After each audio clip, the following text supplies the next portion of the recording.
আসসালামু আলাইকুম ভিউয়ার্স, রেহেনা রান্নাঘরে আপনাদেরকে স্বাগতম। আশা করি দেশ ও প্রবাসে যায় যেখানে আছেন আল্লাহর রহমতে ভালো আছেন, সুস্থ আছেন।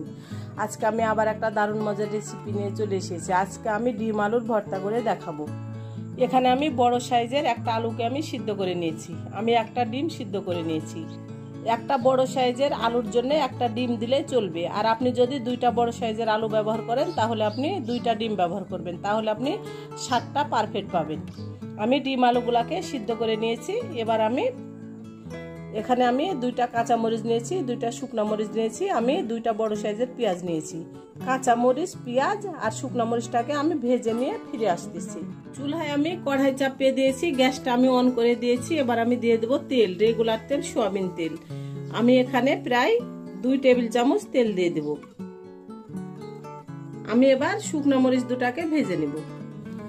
মরিচ দুইটা আমার ভাজা হয়ে গেছে। এবার আমি মরিচ দুইটাকে আমি উঠিয়ে নেব। মরিচ ভেজে যে তেলটা রয়ে গেছে সেই তেলের মধ্যে আমি দিয়ে দেব পেঁয়াজ কুচি। এখানে আমি বড় সাইজের দুইটা আমি পেঁয়াজ কুচি দিয়ে দিলাম। আমি দিয়ে দেব দুইটা কাঁচা মরিচ কুচি। এটা একেবারে অপশনাল, আপনারা ইচ্ছা হলে দিবেন, নইলে আপনারা স্কিপ করবেন। আমি এবার পেঁয়াজ আর মরিচটাকে আমি হালকা করে ভেজে নিব। পেঁয়াজ মরিচটা হালকা করে ভেজে নিয়ে আমি একেবারে ফিরে আসতেছি। পেঁয়াজটা আমার ভাজা হয়ে গেছে। এবার আমি পেঁয়াজটাকে আমি উঠিয়ে নেব। আমি এই সাইডে পেঁয়াজটা আমি উঠিয়ে নেব। মরিচের বুঠা দুটাকে আমি ফেলে দেব। আমি দিয়ে দেব স্বাদ অনুযায়ী লবণ।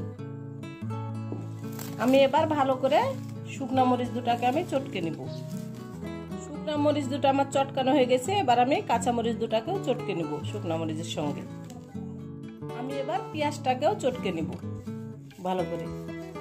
আমরা যেহেতু ভর্তা করছি, আমরাকে অবশ্যই সরিষার তেলটা ব্যবহার করতে হবে। এবার আমি দিয়ে দেব সরিষার তেল। এখানে আমি 1 টেবিল চামচ সরিষার তেল দিয়ে দিলাম। আমি ডিম আলুটা সিদ্ধ করা দেখাইনি, কারণ ডিম আলু সিদ্ধ করতে সবাই জানেন এটা পানির মধ্যে দিয়ে ভালো করে সিদ্ধ করে নিলে হয়ে যাবে। আমি এবার ডিমটাকে আমি হাত দিয়ে আমি ভালো করে আমি চটকে নিব। আমার রেসিপিগুলা যদি ভালো লাগে তাহলে আমার ভিডিওগুলা দেখার অনুরোধ রইল। যদি ফেসবুক থেকে দেখেন তাহলে অবশ্যই একটা ফলো করে দিয়েন। যদি ইউটিউব থেকে দেখেন তাহলে একটা সাবস্ক্রাইব করার অনুরোধ রইল। হাতে যদি সময় থাকে লাইক, শেয়ার, কমেন্ট করে দিয়েন। আপনাদের একটা শেয়ারে আমি অনেক দূরে এগিয়ে যেতে পারবো। আমি এবার আলুগুলাকে ভালো করে আমি চটকে নিব। এটা আপনার হাত দিয়েই ভালো করে আপনার চটকে নিতে হবে, তাহলে ভর্তাটা খেতে অসম্ভব মজা হবে।